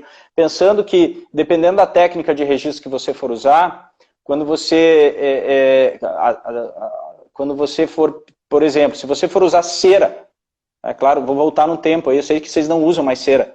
Tá? Mas assim, ó, quando você vai, por exemplo, o colega vai usar cera, ele vai colocar lá o material termoplástico, vai pedir para o paciente ocluir, ele vai ativar a musculatura elevadora. E quando ele ativar contra um plano inclinado, ele retrui. Tá? Então, esse é um cuidadozinho. Então, você tem que pensar. Agora, se você for injetar silicone por vestibular, você não vai ter uma força excessiva de elevadores e você vai registrar uma posição que você observou. Tá? Então, só tem que ter bom senso clínico na hora de fazer. Eu jogo uma inclinação para evitar que ele, 45 graus, sei lá, 40 graus, para evitar que ele tente protruir, mas a partir do momento que eu determinar a minha DVO, estabeleça um platô, uma indentação. E que você não tenha aquela parede essencialmente vertical, né? Que você não faça isso aqui. Tá? Então, que você tenha... então, cara, a gente tem que pensar muito, cara, em biologia. Né? Tem uma frase que o nosso querido amigo, o Roberto Garanhani, do perfil Oculo Pro, que é um cara fodástico aí, ele sempre escreve e fala, né, que prótese é precisão, mas oclusão é biologia.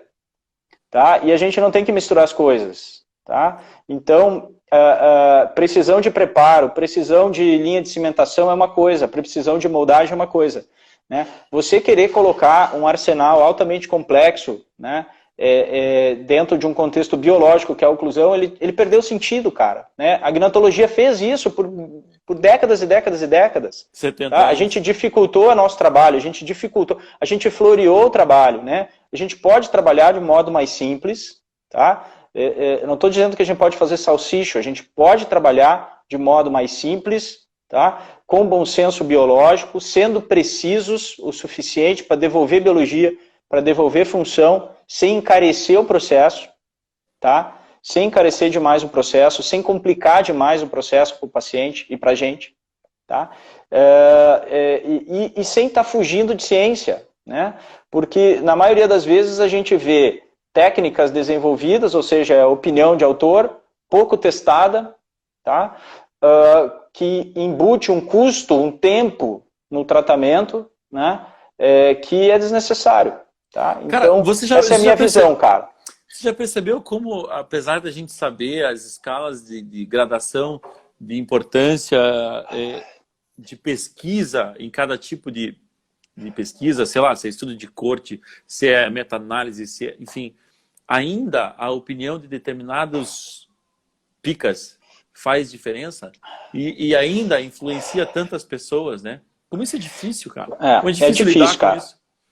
Teve essa semana passada, aí, um cara que eu respeito muito aí, que é um colega nosso da área de dor, que é o Reinaldo.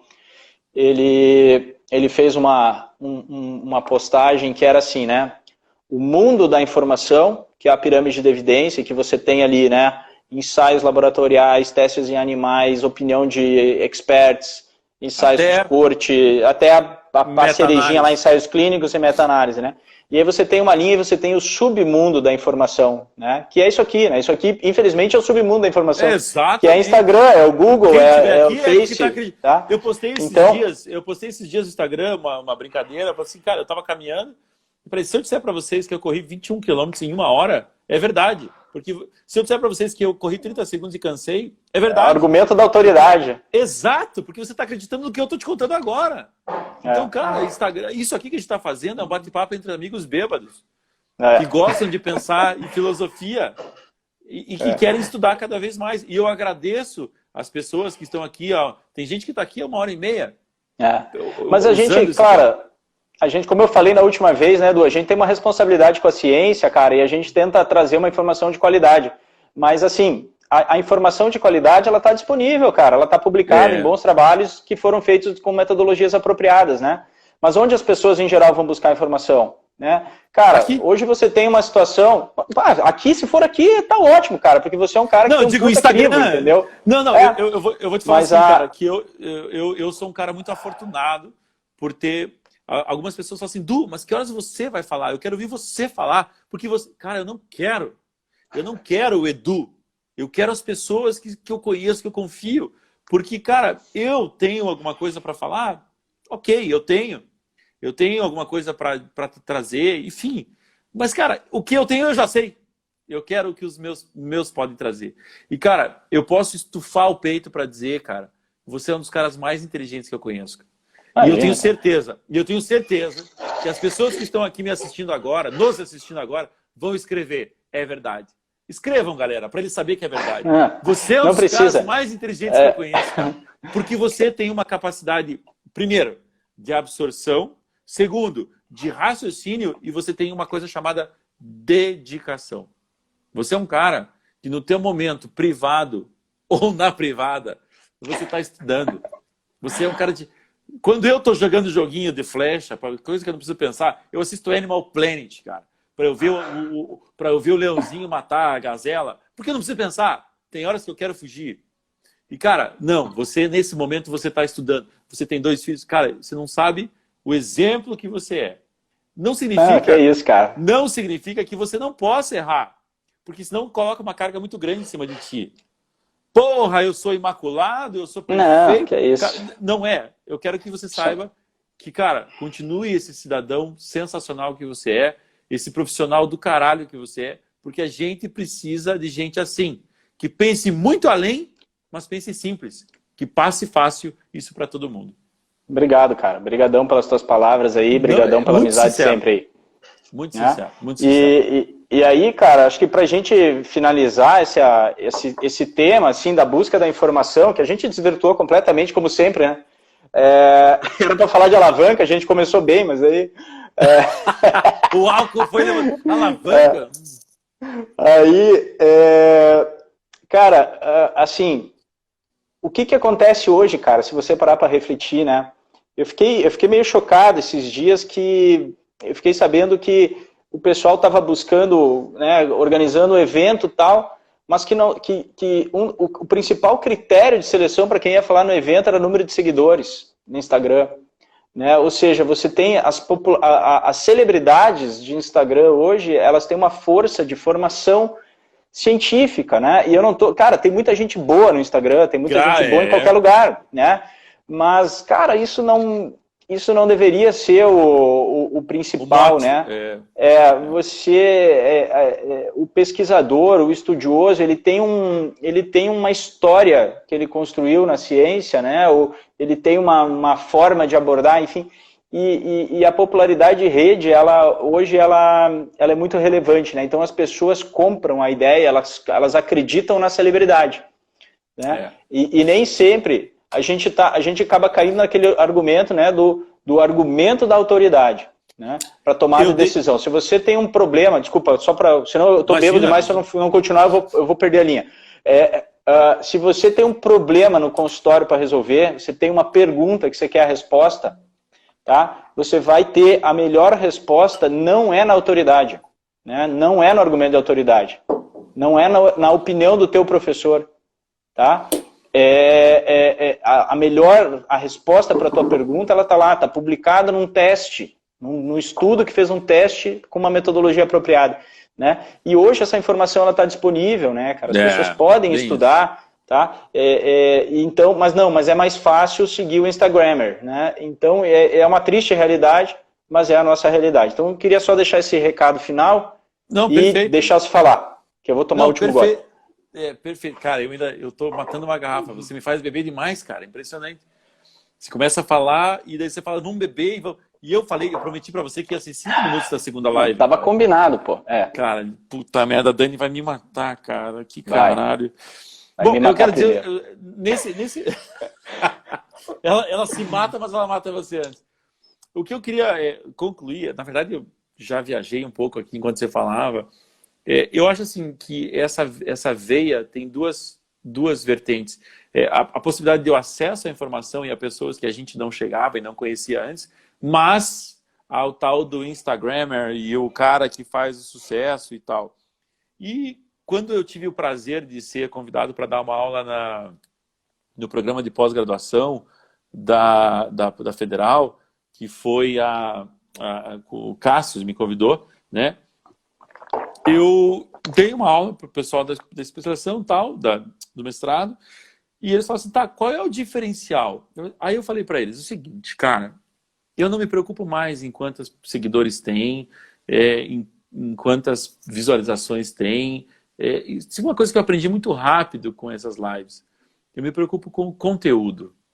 Eu me preocupo com o conteúdo porque a partir do momento em que eu tenho algo para dizer, se eu tenho uma pessoa ouvindo ou se eu tenho 1 milhão de pessoas ouvindo, eu tenho um direcionamento para quem quer ouvir.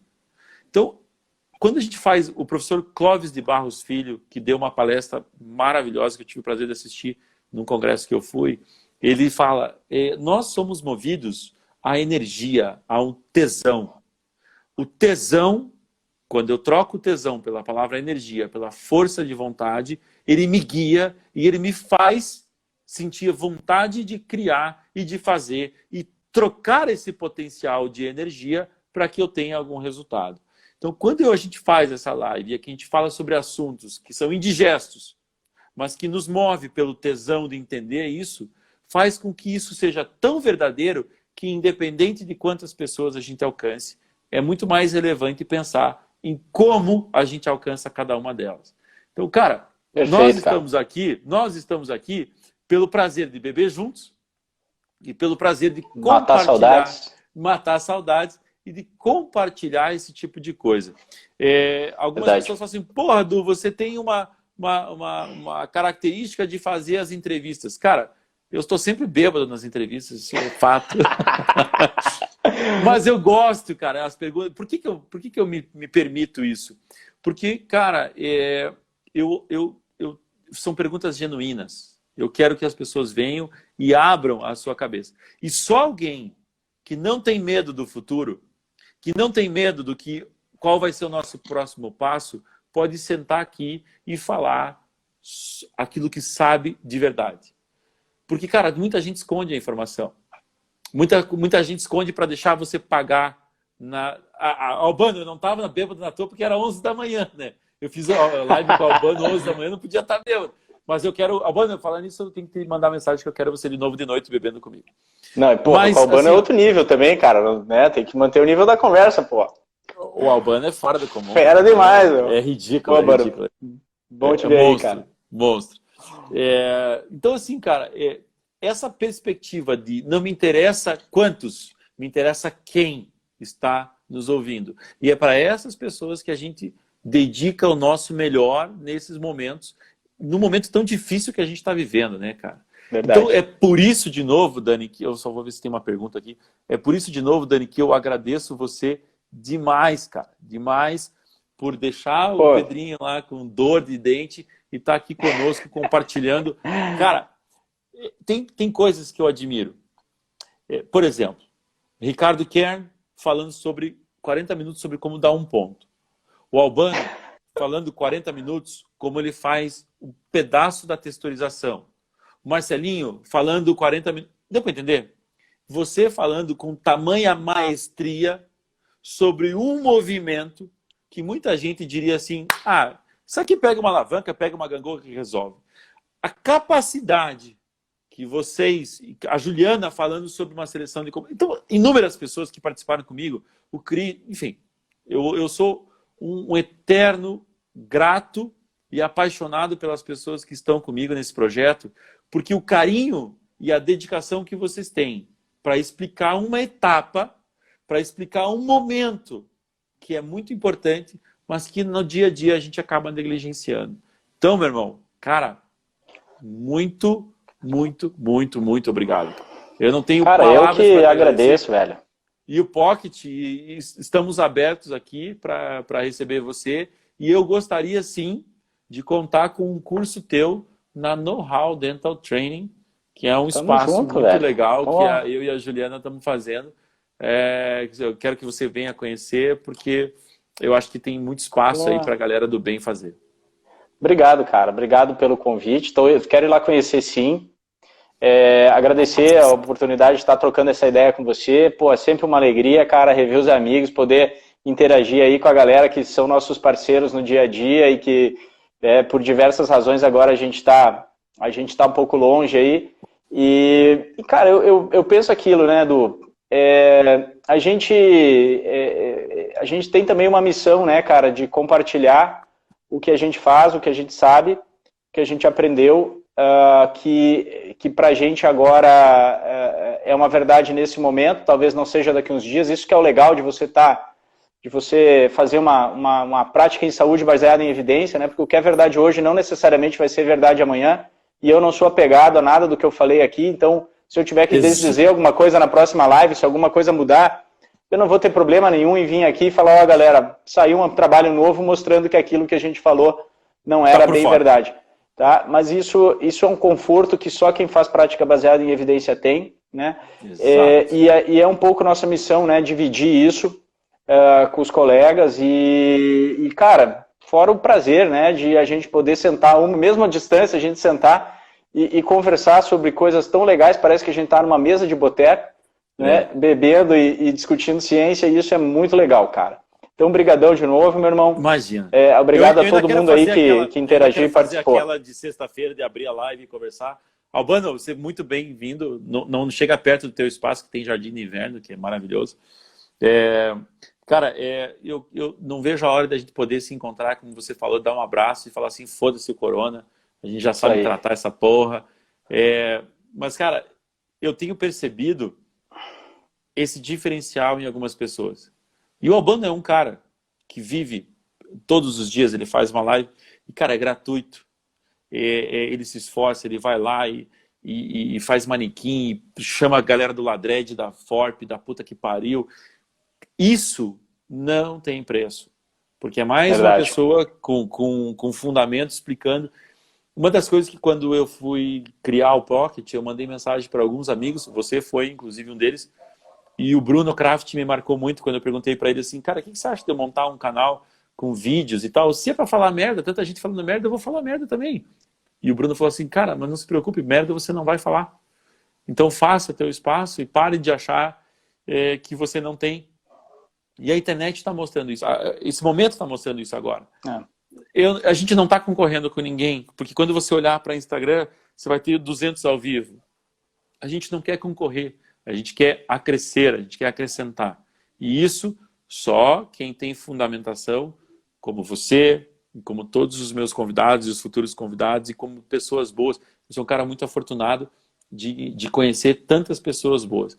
Quem não nos conhece pessoalmente, Dani, que saiba que a gente convive todos os dias, a gente tem sala do lado do outro, a gente se formou na mesma época. Toma café pra caralho. A gente jogou bola junto, a gente brigou junto. A gente brigou junto. Então, me segura que eu vou, me segura senão eu vou. Me segura que senão eu vou brigar. Cara, eu adoro contar a nossa história. Os alunos falam assim, cara, sério, professor? Porra, você não sabe disso, porra. Cara, eu tenho um prazer de dizer que você é um dos meus melhores amigos, cara. Pô, cara, obrigado, cara. Digo mesmo, valeu, velho. É uma honra ter você aqui, cara. E olha, são 2 horas que eu não queria ter tirado você do Pedro. Que é isso, foi uma alegria. Te agradeço. Agora vamos lá enfrentar a fera. Valeu, galera. Obrigado, Du. Galera que valeu para todo mundo aí. Boa noite. Espero que vocês tenham bebido com a gente. Isso. E todo mundo rangeu os dentes por causa do álcool hoje. Perfeito. E eu só quero deixar um parênteses que o Rodrigão, antes, o Choco, falou, eu vou chegar numa live aí. Uma hora que nós formos beber numa sexta-feira, chamar uma live, eu quero que o Choco entre e bata um showzinho aí de guitarra, cantar e dar uma risada. Beleza? Pô, sensacional. Um abração pro Choco aí. Beijo. Marcelinho, valeu. Joyce, todo mundo que tá aí. Valeu. Beijo grande. Boa noite. Valeu. Falou. Tchau, tchau.